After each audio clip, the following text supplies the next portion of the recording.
ate mulowooza Kadama Eyakoze Akatambi Kobulimba ng'awaayiriza mukama we okumutunuzamu omudumu gw'emmundu n'amurepinga okukakkana amufunisizza olubuto. Mulowooza tali mu buzibu essaawa eno?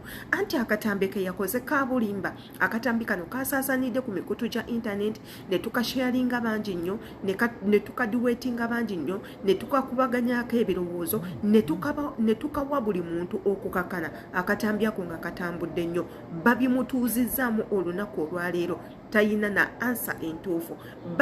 Bimubuuza olunaku olwaleero tamanyi na kyakwogera. Essaawa eno ali mu buzibu, essaawa eno ate agamba nti nno bannange munsonyiwe nakakoze nga sitegedde. Lwaki mulowooza nti nno ogwe okugisaawo ekyo kye weetaaga olw'okuba oyagala attention oyina kujjira mu linnya bbi? Ebintu we biti tusiiba tubyogerako, tugendagendako mu katambi akaleetedde ono omuwala ebizibu, tukoogereko tukamanye, tulabe n'ebibi ebiyinza okuva mu kikolwa kino.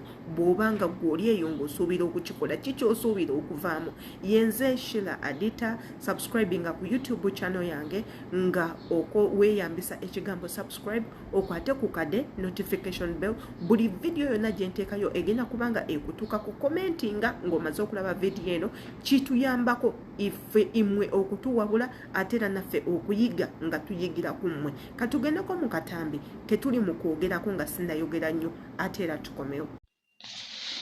Naye nsaba kumpa ku magezi, nsaba ku magezi gammwe. Nkaabye n'enkoowa naye okaaba tekunnyambye. Wano wendi waliwo omulenzi musirikale, yansanga waggulu ku balkoni, nali ngenza okwanika engoye. Omulenzi n'ankwata n'ankozesa. Mu kutya okungi saayogera, ebbanga liweze nze samanya nti nfunye olubuto. Ebbanga liweze olubuto lukula, simanyi kikyakkola. Banammwe kyokka olubuto lukula ku sipiidi, ndi mweraliikirivu, simanyi kikyakkola, simanyi kikyakuzzaako. Naye nsaba ku magezi. Ndaba olubuto, ndaba olubuto. Aye temulowooza nti oba mmere oba bigoye, naye luno olubuto, lubuto lwa mwana. Natya okwogera, natya omusajja musirikale, natya okwogera, natya omuloopa, natya okubuulira omukadde, natya okubuulira bannyina. Naye simanyi kikyakkola kuba olubuto lukula buli kadde. Nyambadde ebiyunifoomu, nsibye olubuto, olubuto lugaanye. Naye mumpe ku magezi. Simanyi agakola sikyagayina, mbeera mu kusumagira, mbeera njagala kwebaka bwebasi. Bannange nfa, mumpe ku magezi. Ako ke katambi akavuddeko obuzibu. Akatambi ako muganda waffe kamuleetedde obuzibu, era ng'akatambi kano bannayuganda bangi nnyo bawulidde obusungu olw'akatambi kano, lwa nsonga twabadde tulowooza muganda waffe yeetaaga obuyambi, twabadde tulowooza munnange ebintu byali mu kwogerako bituufu. Tetugamba nti nno ensonga ze yabadde ayogerako nfune dda, ensonga ezo gye ziri.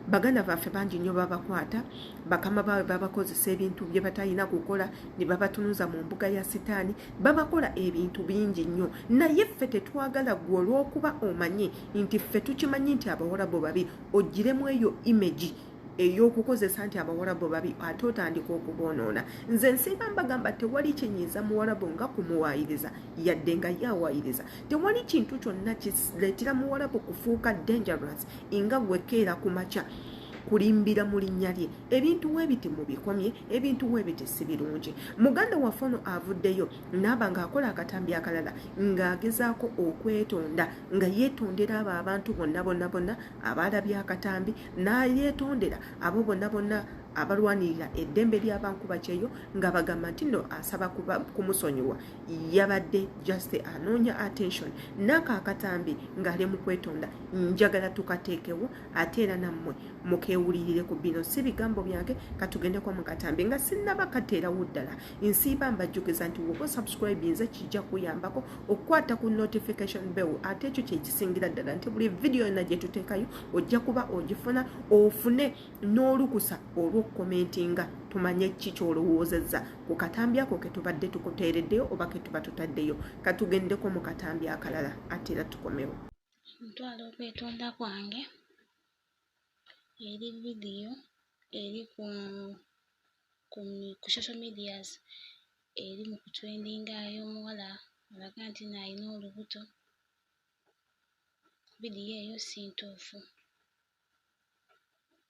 era ntwala okwetonda kwange eri buli muntu eyalabye video eyo n'okusingira ddala abantu abalwanirira eddembe ly'abankuba kyeyo omuli Mr. Amonge Henry, Mami Fahima, Kadama Voice, Mr. Mawanda n'abalala bonna ababadde beewaddeyo okulaba nga bataasa obulamu bwange naye vidiyo eyo si ntuufu era ntwala okwetonda buli muntu yenna yalabye vidiyo eyo mbasaba munsonyiwe vidiyo si ntuufu.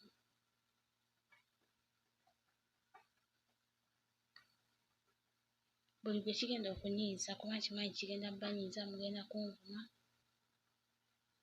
naye sifuddeeyo sigala mbasaba ekintu kimu munsonyiwe mwenna